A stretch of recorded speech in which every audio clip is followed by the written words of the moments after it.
This is SpaceTime, Series 21, Episode 96. Coming up on SpaceTime, astronomers find a star almost identical to the Sun, watching the slow death of a nearby galaxy, and mysterious seismic waves shake the Earth. All that and more coming up on SpaceTime. Welcome to SpaceTime with Stuart Gary.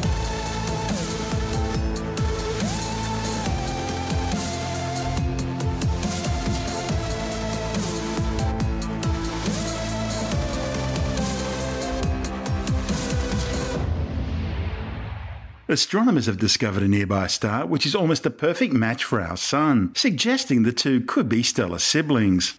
Details of the star, named HD 186302, are reported in the journal Astronomy and Astrophysics. The study's lead author, Vedant Adebakyan, from the Portuguese Institute of Astrophysics and Space Sciences, says since there isn't much information about the Sun's past, studying stars similar to the Sun will help astronomers better understand where in the galaxy and under what conditions our Sun was formed. The Sun wasn't born in isolation. 4.6 billion years ago, together with hundreds, maybe even thousands of stellar siblings, the Sun was formed during the collapse of molecular gas and dust cloud. There's good evidence to suggest that this molecular cloud collapsed under its own gravitational force after being hit by shock waves from a nearby supernova event. A classic case of life from death. As time went by, the stars in the solar cluster disbanded and scattered throughout the galaxy, making it very difficult to find them. To try and track down some of the Sun's siblings, the authors used data from the Côte d'Azur Observatory's Ombre Galactic Archaeology project, together with data from the European Space Agency's Gaia mission and observations from the European Southern Observatory, giving them a sample of spectra from some 230,000 Sun-like stars. Their aim was to go through this data, looking for stars with the same chemical composition as the Sun. That same chemical composition would mean the star may have been formed in the same molecular gas and dust cloud as the Sun. Eventually, a single solar sibling was found, HD 186302, a star in the southern constellation of Pavo, only 184 light-years away. As well as being the same age and composition as the Sun, HD 186302 is also a spectral type G3 yellow dwarf star, very similar to the Sun. If it really is one of the Sun's siblings, any planetary system around HD 186302 would also be a good place to search for life, as life originating on one planet orbiting a star in the Sun's stellar nursery could easily have been transferred to another planet through asteroid impact, the impact ejector being thrown into space and any life transferred via panspermia. Adebakyan is cautiously excited about this possibility, saying there are some theoretical calculations showing that there's a non-negligible possibility that life spread from Earth to other planets or exoplanetary systems during a period known as the Late Heavy Bombardment, some 3.9 billion years ago. He says if HD 186302 has a terrestrial planet in its habitable zone, it could well have been contaminated by seeds of life spread from Earth. That would mean an Earth 2.0 orbiting a Sun 2.0. And as you'd expect, the authors are now planning a search for exoplanetary candidates orbiting around HD 186302. This new solar sibling discovery is a far better match for the Sun than the previous nearest match, HD 162826. That was discovered back in 2014 and covered on SpaceTime's predecessor program, Star Stuff. HD 162826 is a spectral type F yellow dwarf star, about 15% more massive, 500 Kelvin hotter, and about 100 million years younger than the Sun, with a 3% higher metallicity. The star is located in the constellation Hercules, about 110 light-years away, and can be seen with a small backyard telescope near the star Vega. I'm Stuart Gary. You're listening to SpaceTime.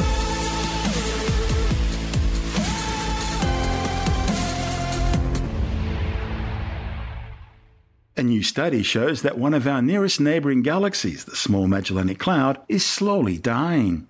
The findings, reported in the journal Nature Astronomy, show powerful outflows of hydrogen gas streaming from the satellite dwarf galaxy. These molecular gas and dust clouds are needed to maintain star formation, and without this supply, the galaxy is gradually losing its ability to form new stars. Astronomers made the discovery while examining the galaxy in the finest detail ever, using the CSIRO Square Kilometre Array Pathfinder Telescope ASCAP in outback Western Australia. The study's lead author, Professor Naomi McClure-Griffiths from the Australian National University, says the features of the radio images were more than 3 times finer than previous Small Magellanic Cloud images, allowing the team to probe the interactions between the small galaxy and its environment with far greater accuracy. She says this constant outflow of hydrogen gas means the Small Magellanic Cloud will eventually stop being able to form new stars, and is doomed to gradually fade away into oblivion through a slow death. The discovery, which is part of a project that investigates the evolution of galaxies, has provided the first clear observational measurement of the amount of mass lost from a dwarf galaxy. The findings are also important because they provide a possible source of gas for the enormous Magellanic Stream which encircles the Milky Way galaxy. McClure-Griffith says ultimately the Small Magellanic Cloud is likely to eventually be gobbled up by our galaxy. CSIRO co-researcher Dr. David McConnell says ASCAP is unrivaled in the world for this kind of research due to its unique radio receivers which give it a panoramic view of the sky. The telescope's capable of covering the entire Small Magellanic Cloud in a single shot, imaging its hydrogen gas with unprecedented detail. And that's important because hydrogen is, after all, the most abundant element in the universe and the main ingredient of stars. You're listening to SpaceTime. I'm Stuart Gary.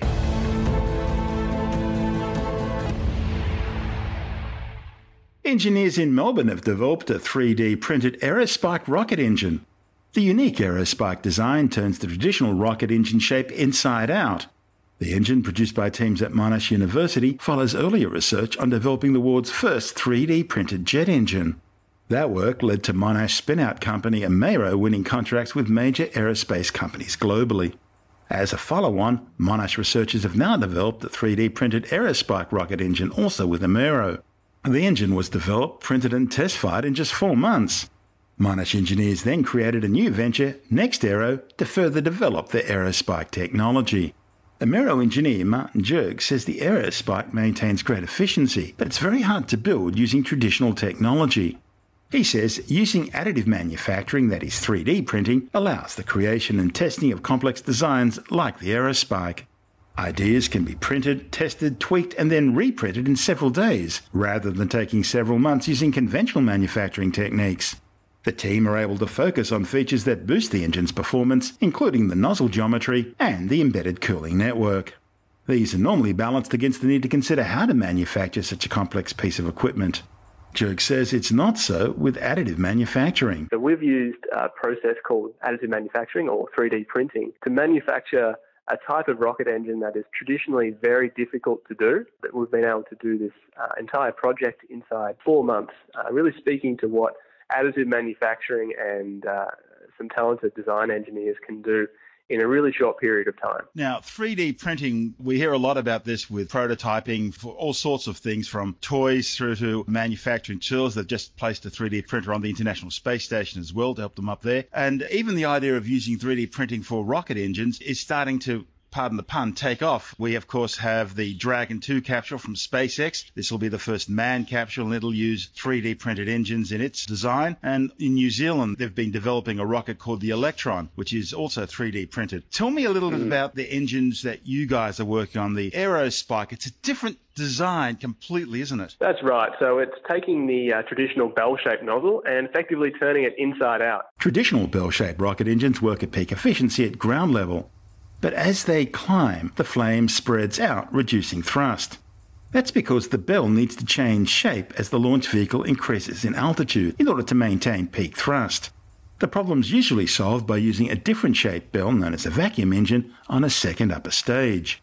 NextAero project lead Graham Bell says that's where the Aerospike design comes into its own. With a traditional rocket engine, normally we can only see that bell nozzle at the bottom. We don't see the conversion and combustion chamber at the top, and these are normally wrapped in all sorts of complicated machinery like turbo pumps and hoses and control valves and all that sort of stuff. That's a traditional rocket engine. Traditional rocket engines are some ways quite simple in that they just have a particular geometry and sort of a nozzle shape to them. A drawback comes from using a traditional nozzle in that as a rocket ascends, as it travels through the atmosphere, going from sea level pressure all the way up to a vacuum in space, the outside atmospheric pressure is actually changing and it's going down. As we have the divergent section, so that expanding bell nozzle that you see at the bottom of a traditional rocket, as we have that section, the gas is being expanded because the area is getting larger. And the idea is that you want that gas to be at exactly the right pressure as the same as the atmosphere. Now, obviously, with a conventional rocket motor, that is just this normal bell shape, it can only expand the gas all the way to one diameter. It's a fixed shape. And so that means that at some altitudes, the conventional bell nozzle is actually less efficient. And you can see if you quickly Google a picture of the Saturn V rocket, you can see some pretty dramatic examples of when it's taking off at sea level, the plume is nice and straight. But when it's at high altitude, you can actually see that it really expands out even much larger than the launch vehicle length itself. That expanding out process actually wastes a lot of thrust. And so the engine that we've designed is this special rocket nozzle design called an Aerospike. Now, it's not the only engine design that can overcome this altitude problem, but it's one of them. The Aerospike engine is special that it doesn't have a divergent section. Instead, what we have is the divergent section is now turned effectively inside out and pushed back inside the engine.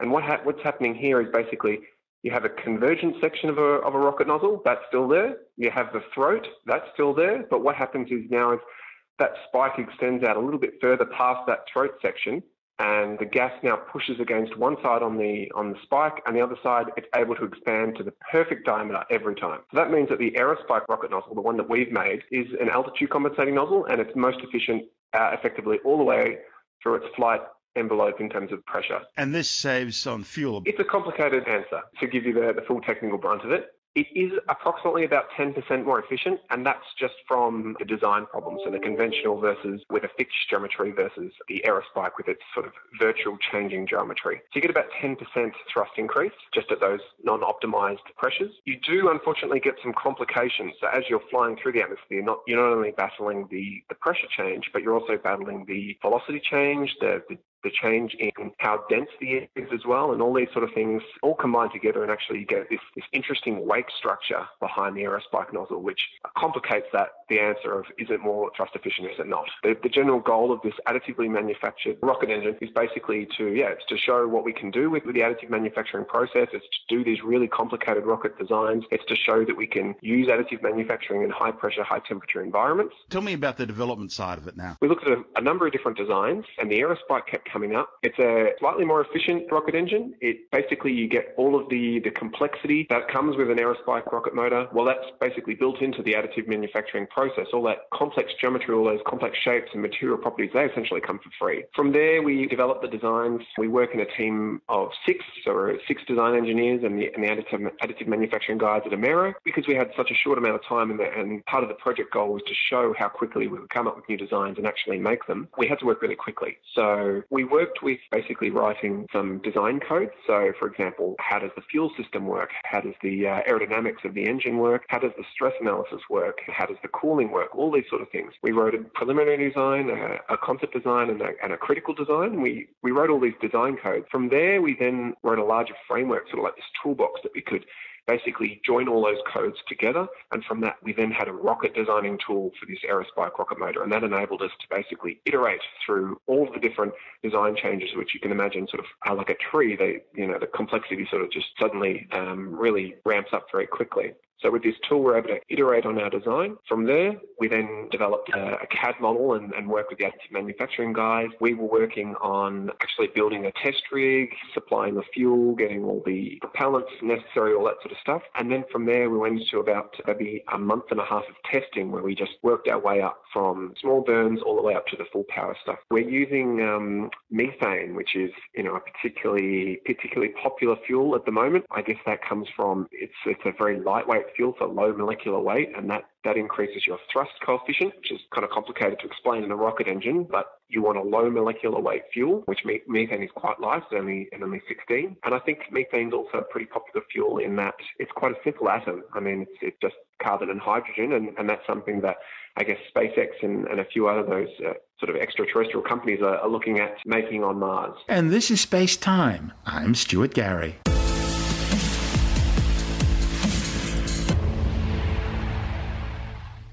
Scientists say they're still trying to determine the cause of a mysterious seismic wave which shook planet Earth on Remembrance Day, November 11. The strange seismic event which rocked the entire planet was picked up by earthquake sensors across the globe. Researchers think it could be related to a series of seismic disturbances which have been rumbling in the Indian Ocean archipelago of Mayet over the past few months. A swarm of hundreds of small earthquakes and tremors have been detected originating about 50 kilometres off the Mayet east coast since May the 10th. The largest on May the 15th measured magnitude 5.8 on the open-ended Richter scale. The French-governed island archipelago is located about halfway between Africa and Madagascar and has a culture closely related to that of the neighbouring Comoros Islands.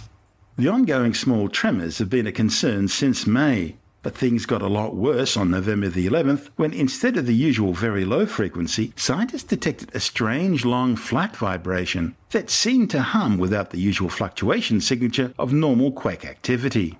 In other words, no primary or P waves and no secondary or S waves were detected.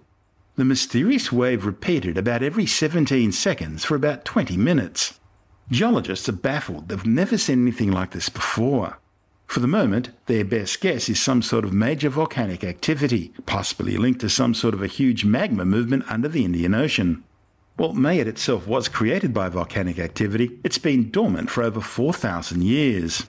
Interestingly, the latest GPS readings indicate that since the earthquake swarm began in May, the island has moved approximately 60 millimetres to the east and 30 millimetres to the south, possibly due to the emptying of a nearby magma reservoir. I'm Stuart Gary. This is SpaceTime.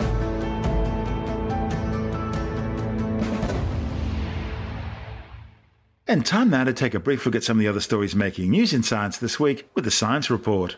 Well, you may shudder to think of what you were like as a teen, but if you had a tidy room and were mature for your years, you may well be thankful today, according to a new study which has found a link between teenage personality traits and the risk of death 50 years later. The study, reported in the Journal of Epidemiology and Community Health, found that teenagers who scored higher on personality tests for energy, empathy, calmness, tidiness, intellectual curiosity, and maturity, and lower for impulsiveness, also had a lower risk of dying from any cause over the next 50 years. While this observational study can't establish cause and effect, researchers say it may be possible that personality can impact who takes up unhealthy behaviours. Archaeologists have discovered a rare tiny biblical stone weight inscribed in ancient Hebrew at a dig site at the foundations of Jerusalem's western wall. Only a handful of similar stone Becker weights, as they're called, have so far been unearthed in Jerusalem. Scientists say the Becker was a first temple period weight measure used by Jewish pilgrims, contributing towards the maintenance costs of King Solomon's temple before ascending the Temple Mount. And some 2,500 years ago, the first coins bearing Hebrew script were inscribed with the word Becker. A new study has confirmed that in addition to erectile dysfunction and man boobs, guys who use androgenic anabolic steroids like testosterone also face a higher risk of early death and more hospital admissions. A report in the Journal of Internal Medicine compared 545 men who used steroids to 5,450 men who didn't. After just 7.4 years, steroid users were found to have a 3 times higher risk of death compared to non-steroid users. The prevalence of hospital visits, acne, man boobs, and erectile dysfunction were also significantly higher. No wonder they suffer from roid rage. A new study has found that Twitter bots play an enormous role in spreading misinformation.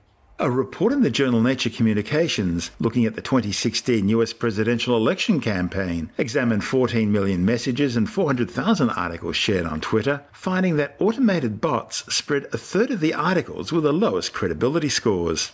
They also found that bots were key to promoting low credibility stories just before they went viral.